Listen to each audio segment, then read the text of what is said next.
is Stargles. I do apologize for not posting in a while. I wasn't sure if YouTube was going to work for me, but I'm going to give it another try. Today I'm going to be making a super delicious classic pepperoni pizza. So you're going to start out with 2.5 cups of water. You want to heat it up in the microwave until it's 105 to 110 degrees. So I will be back with you when that's done. So now the water is at about 110 degrees. So you're going to put in 2 teaspoons of yeast. If you use instant yeast, then you don't have to wait for it to rise because it's already in small enough particles. If you have active dry, then you'll have to wait about 10 minutes or whatever so that it can dissolve enough into the water. So you got that. And the sugar, what the sugar does is it gives it food. It's basically food for the yeast to help it grow. So set this off, put it to the side. So now we have 7 cups of flour. If you use bread flour, it's a little better for pizza, but all-purpose works just as well. So when I get this sifted out, we'll be right back. Alright, so now that we have all of our flour sifted out, and the reason why you do that is if you have like bagged flour, then there's like a whole bunch of chunks. So by sifting it out, it takes all the chunks out so it's smoother, which ends in a smoother dough. So you're going to put in about a teaspoon of salt. It really depends on how much you want, but a teaspoon is about, how much you want. And then this is Italian seasoning, which has pretty much Bailey and parsley and just a whole bunch of different seasonings mixed up. So, put a good pinch of that in, about as much salt or more, however much flavor you want. And this just gives it a nice aroma to the dough and makes it tasty. So now I've got that in. I'll go get a whisk and whisk that up just to get all of the flavors incorporated. So now we have 6 tablespoons of extra virgin olive oil. You can really use any olive oil, but olive oil is specified.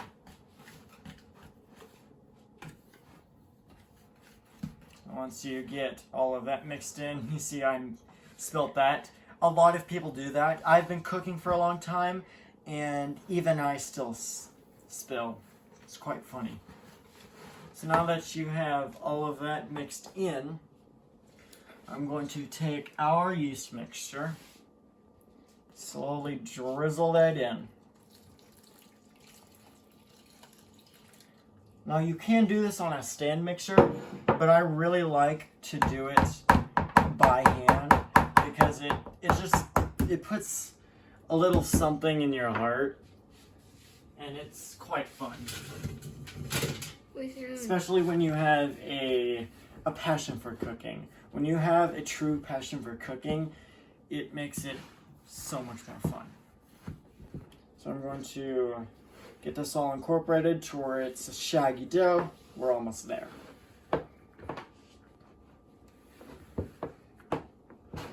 Alright, so I'm going to do is take a little bit of flour and flour your table and just dump this out on the table. And you're just going to start kneading it, pushing it together. And when you do this, try this, because the yeast water is so warm, it makes the dough nice and warm, which is really a cool touch.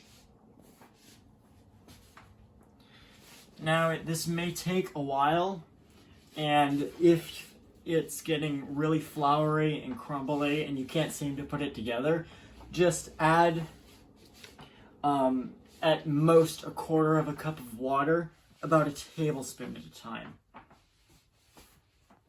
So when we get this dough separated, I will show you what it's like. Alright, so now that I've kneaded the dough, how you shape it is you basically push it back and forth to where you push it, fold it on top of itself, push it, fold it back on itself repetitively until it gets to this point, if you come here, to where if you push in, it'll come back up a little bit, but not all the way. That's how you know that it's fully kneaded. And then you just move it like this to bring everything on the outside to the bottom and make a circle. So we're going to take another little bit of olive oil and lightly oil the inside of a bowl. When you have a dough about this size, you want to have, a fairly large bowl because it is going to double in size. So just keep that in mind when you're picking your bowl size. So now that we have oiled the bowl, take your dough, put it in, and you can oil the top of the dough a little bit if you want, just to keep it from sticking to the plastic wrap. And you take the plastic wrap, tear off a piece big enough to fit it,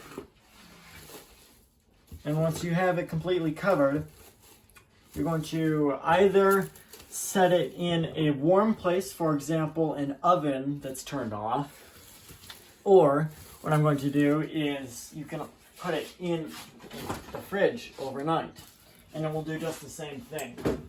I prefer doing it overnight just because it brings out more of the flavor. Alright, so when it's tomorrow, I'll see ya.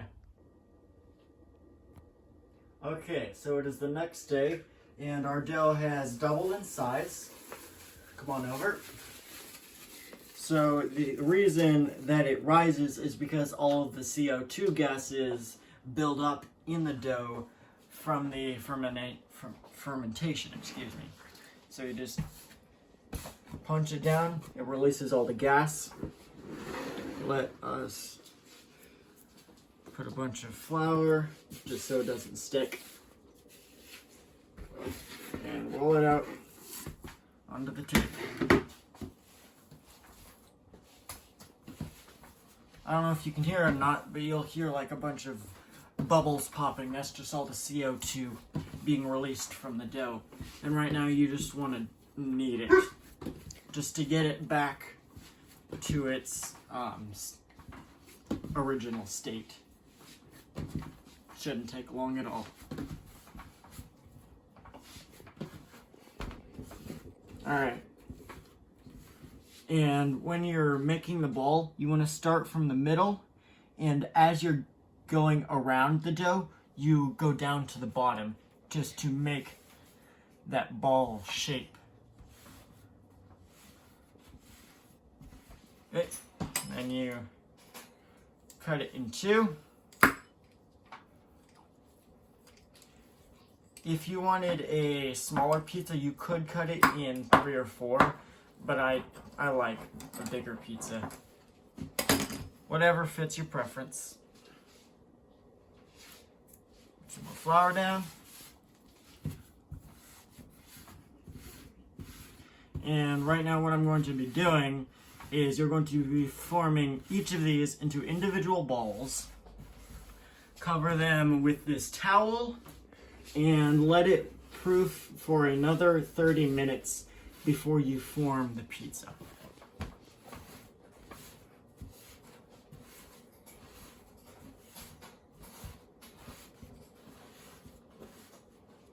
Okay. So now we'll let them rise and we'll see you in 30 minutes. Alright, so it has been 30 minutes. These have done their second proof. And what you're going to want to do is preheat your oven to the highest temperature possible, whether it's 450 or 500. So just get that preheated. And now to roll out one of the doughs. Some flour down so it doesn't stick, because you certainly don't want it to stick. And then pretty much how you do it is you just start in the middle and just push it down so you can get that general shape. And if you have like a tear or whatever, you can just put it back together perfectly fine. Once you get it out like this, you know. There are lots of different ways. I have never gotten down the to where you throw it up in the air. You know, someday. Practice always gets better as you go. But a lot of people will use a roller to stretch the dough out. But you don't want to do that. You just want to stretch it from the inside out so that it'll be more even. And once you get it to the correct size, you'll be putting it around your knuckles and moving it from knuckle to knuckle to get that proper, even distribution of dough.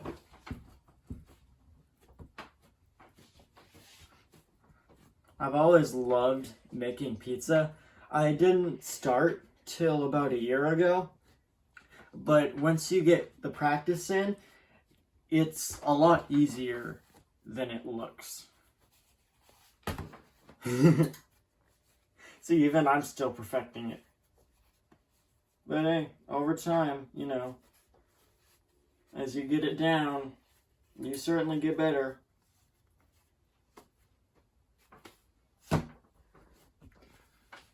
So, however long it takes you, sometimes if it gets really bad, even my first times when it really gets torn up, you can just put it back into a ball and restart. It's completely okay. But the more times you have to bring it back into the ball, the more likely it is going to tear. So just keep that in mind.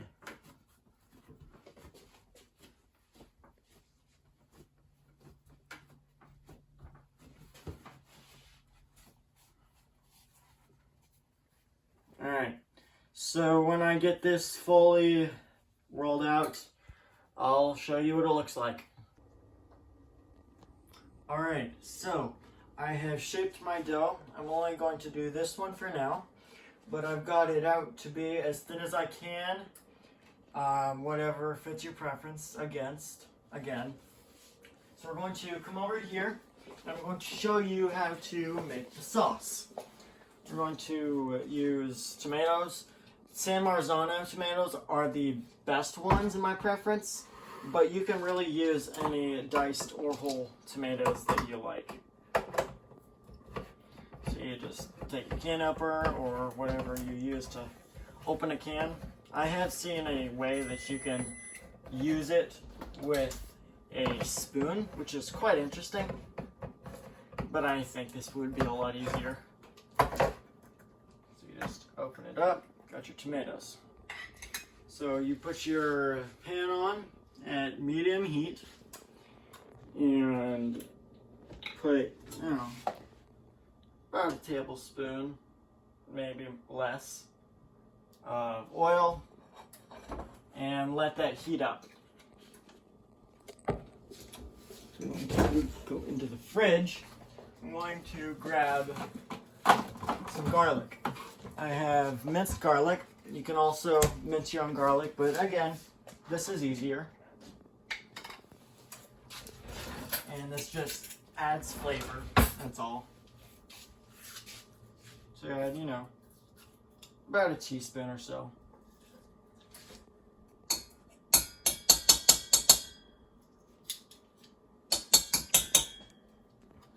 Go ahead and take a look. So got the oil, got the garlic, and as soon as this comes up to heat, I'll show you what we do next. Alright, so the oil has come up to temperature, as you can hear, because it is sizzling. We're going to take our tomatoes and pour them in. It immediately goes down. Alright, we have a tablespoon of tomato paste. Drop that in as well and mix it up.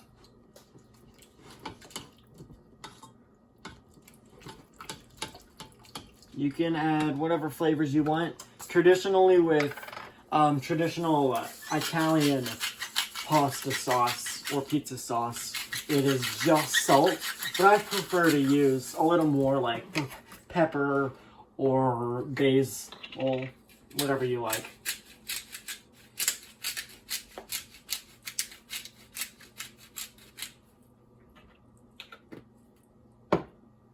Alright, so now that we have it on, I'm going to turn it down to about 3. And I'm going to go get my food processor and I'll be right back. So I have my immersion blender. And you're just going to come in, and if you like it chunky, then you can leave it. But I prefer a smoother sauce, so you can just use an immersion blender and smooth it up. I'll get back to you. Okay, so the sauce has been simmering on medium low, for about 15-20 minutes. The longer you go, generally the thicker it's going to be, so just however much you want to do it. Now you can, just disclaimer, you don't have to heat it up. You can just put it on the pizza cold. It's completely fine, but I like to heat it up. It just makes it a little bit thicker. So I'm going to turn this off. Even the handle's warm. I'm going to pour it in this cup just to let it cool off for a little while.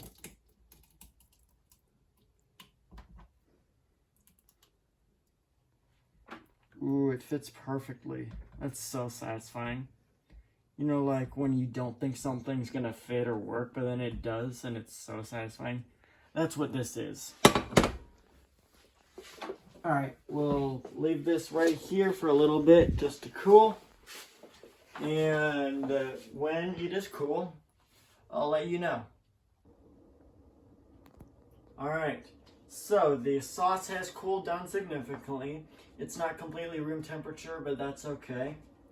So we're going to take some of the sauce.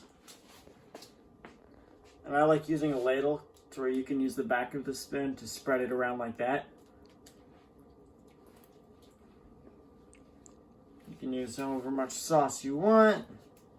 I personally don't like a heap load of sauce. But again, whatever tickles your fancy, you know. So once you get however much you want, take your cheese. We have low moisture mozzarella and sharp cheddar. Just shred it. And the pre-shredded cheese, what they do in the factory, they coat a powder, an anti-caking powder, so that it doesn't melt properly. So that's just why when you're making stuff like this, you want to shred your own cheese. Maybe a little more expensive, but I trust it's a lot worth it. I worded that weirdly. Alright, once you get however much you want, you can continue with your toppings. My favorite, as a lot of people's, pepperoni. Now the pepperoni will spread out, so you want to put them close together, like right next to each other, if you want that really good coverage. Another one of my favorite is like adding like sausage and a bunch of bacon and salami. I like all meat stuff. Alright, when I get this covered, I'll be back. Alright, so all of my pepperoni has been put on the pizza. Let's go put the pizza in the oven. Again, it's at 500 degrees, whatever the highest setting on your oven is. Go ahead and put that in the oven for 15 minutes. And I will see you when that happens. Alright, so the pizza is ready. Come on over. We're about to pull it out.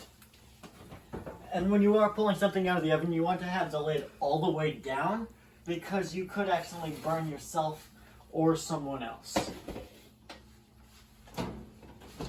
Alright, let's get a mat here. I got this Christmas mat here for Christmas. It is so cool. Alright, let's go. As you can see, it is beautifully browned. The cheese is nice and golden. It is super crispy. Wow, this looks amazing.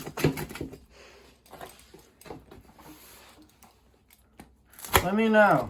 What is your type of pizza? What's your favorite type of pizza? Mine, of course, as you can see, is pepperoni. And as you can see, I just burnt myself. Everyone will do that. I promise you. You just kinda gotta get used to it.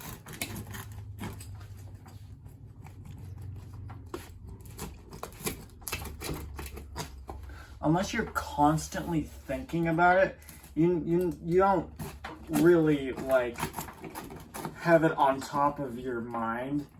Like, oh, I'm gonna burn myself, unless you had some tragic experience. And if you did, I am sorry, because burning yourself is the worst. Alright, let's see what it tastes like.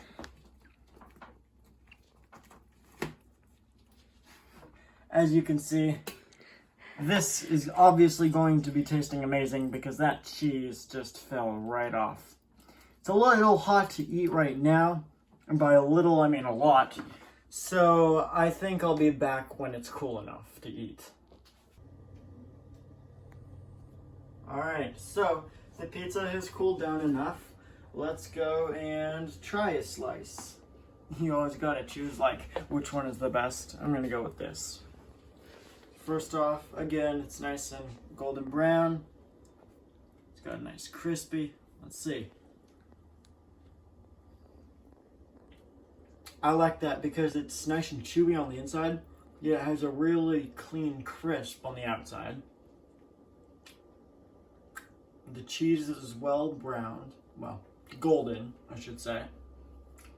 And I'm not gonna lie, this recipe is one of my favorite pizza recipes because it really just has all of the elements that you want with a perfect pizza in a recipe. So I don't have much more to say. I hope you have a good night. God bless, and we'll see you the next time.